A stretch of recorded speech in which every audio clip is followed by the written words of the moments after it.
Bonjour les amis, aujourd'hui on va faire un petit atelier semis de mâche. Vous allez me dire, on arrive au mois de décembre bientôt et on va semer de la mâche. Oui, on va semer de la mâche, mais on va pas la semer n'importe comment ni n'importe où, bien sûr. Les semer en barquettes, comme ça, des petites barquettes qu'on va remplir de terreau, avec lesquelles on va faire des micro-mottes. Je vous ai déjà parlé de cet petit appareil. C'est donc un appareil pour faire des micro-mottes, vous voyez. On fait des micro-mottes, je vais vous montrer comment ça fonctionne. Après, on les mettra dans ce qu'on appelle un germinoir ou un germoir ou une petite serre. C'est une petite serre, vous voyez, comme ça, avec un tapis chauffant dedans. Donc, tapis chauffant qui fonctionne à l'électricité, bien sûr. Donc voilà, on branchera ça. On aura toujours une température constante. Dans la journée, ça va, il n'y a pas besoin de chauffer énormément, puisque il y a un commutateur pour régler l'intensité. Et puis, par contre, c'est la nuit où il faut être plus prudent, parce que la nuit, maintenant, les températures vont descendre. Donc, on a besoin de ça pour la germination. Mais on va les semer en micro-mottes. Donc, l'intérêt, c'est de faire le semis directement en terrine qu'on va disposer dans notre germoir qui est ici. On a besoin de petites barquettes, vous devez bien en avoir chez vous parce que tout le monde en a, hein, qui traînent dans votre cave ou dans votre grenier. On remplit avec un terreau qui est un peu humide quand même. Pourquoi? Parce que comme on va faire les micro-mottes avec le presse-motte, il faut quand même que la motte se tienne, hein. Donc voilà, on remplit ça, on tasse un petit peu, pas énormément mais un petit peu quand même. On utilise l'appareil en question pour faire les micro-mottes. Les micro-mottes, c'est comme ça, vous voyez, hop, on fait ça et on a un trou qui se fait automatiquement dedans. Pourquoi? Parce que on a, vous voyez, quand on fait, on a des petits picots là. Alors sachez que si on veut les faire plus profonds, on change les picots qui sont là. Il y en a d'autres, mais c'est peut-être pas non plus indispensable. On prend le semoir que l'on a et on va disposer des graines dans les trous. Alors on va pas en mettre qu'une, hein, parce que il est possible 2-3 graines, c'est bien, 2-3. Puis s'il y en a plusieurs, c'est pas grave, ça fera des plants un peu plus gros, puis voilà tout.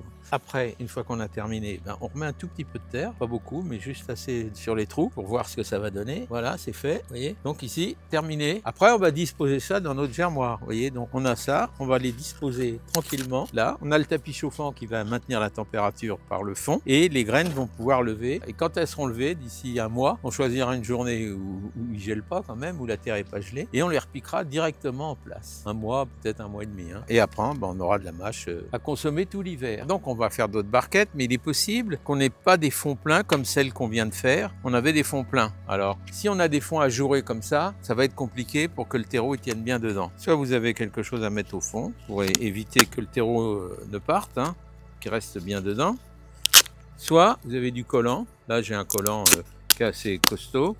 Donc lui, je vais le mettre au fond, comme ça. Vous voyez, pour éviter que le terreau ne s'en aille. Voilà. Donc une fois qu'on a fait ça, on a donc une barquette qui est prête à l'emploi. On va faire le même système. On va prendre un peu de terreau. Donc je vous remonte. Alors on casse quand même les mottes, hein, parce qu'il y a quand même toujours un peu de motte là-dedans. Un petit tassage à la main, manuel. Alors ce qui est important, c'est si vous avez un engin comme ça qui permet de faire les micro-mottes, c'est qu'il soit bien à la dimension de la barquette. Vous voyez, parce que si vous avez une barquette qui est trop petite, vous ne pourrez pas le faire. Vous n'aurez pas la bonne dimension. Donc voilà. Alors il y a certaines machines qu'on peut adapter, hein, dans les longueurs. Bon là on fait 4 micro-mottes, mais si on est dans des barquettes comme celle-ci, qui sont assez standards, même principe, remplir la barquette, tasser légèrement, mais fermement, et après on l'applique directement là. On est exactement à la bonne dimension.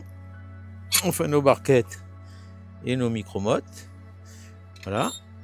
Et quand tout sera raciné, elles se détacheront tout facilement pour les replanter. Les racines auront tapissé l'ensemble de la motte et tiendront suffisamment la motte pour pouvoir la replanter. Donc on y va, on fait le même principe. Quelques graines dans les trous. Voilà. Je vous l'ai dit, c'est pas une graine près, hein. Faut pas en mettre de trop, bien sûr, mais un petit peu, c'est toujours jouable, hein. Donc on tapote légèrement sur le semoir, vous voyez, pour faire tomber délicatement les graines. Voilà, quand on est là, hop, on a tout recouvert. Il y a juste à remettre un petit peu de terreau dessus pour boucher les trous, mais pas trop, hein, juste assez. Et une fois que c'est comme ça, on les met là, on les met dans notre truc et on recouvrira tout ça après avec le couvercle qui est là. Et on branchera. On va donc avoir la chaleur qui va arriver par le fond et les graines qui vont se développer et pousser comme ça. On va terminer notre petite serre avec une autre barquette. Là on aura quand même pas mal. Là on aura de la mâche pour alimenter tout le quartier. Donc on va pouvoir en donner et faire des heureux chez nos voisins. Donc une fois que c'est fait, c'est toujours le même principe. On est là, nous on a trouvé une barquette un peu plus grande. Hop. Donc on va y aller comme ça.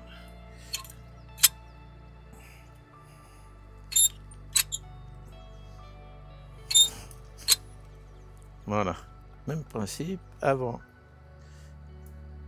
Vous voyez ce qu'on est en train de faire là? On peut le faire pour tous les plants au printemps, hein, parce que là, évidemment, on est déjà un peu... On peut pas semer n'importe quoi en ce moment.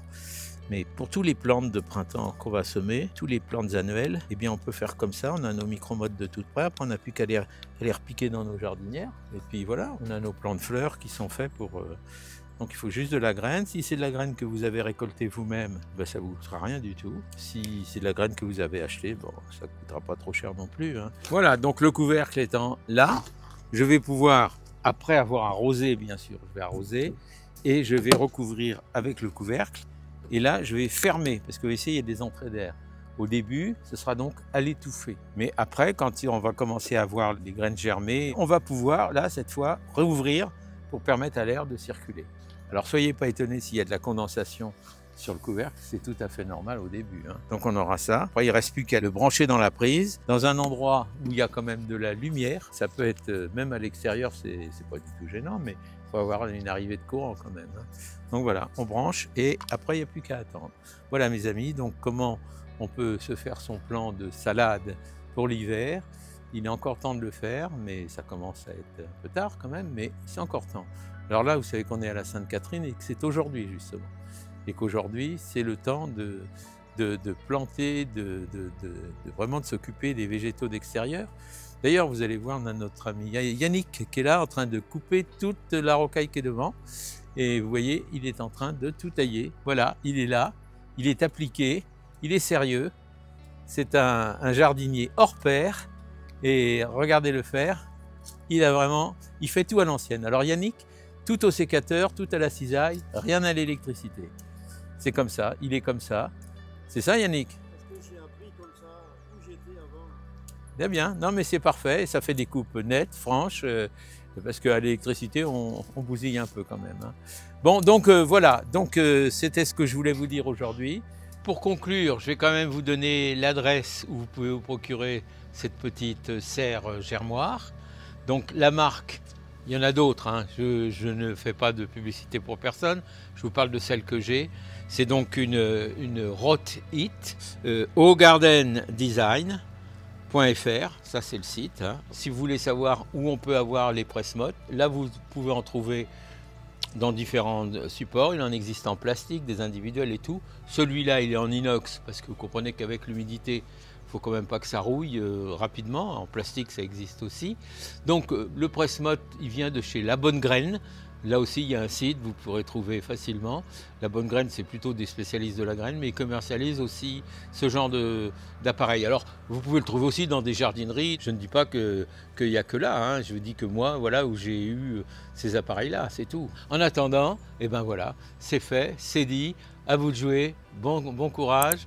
Abonnez-vous si ce n'est fait et parlez-en autour de vous. Merci mes amis, à très bientôt.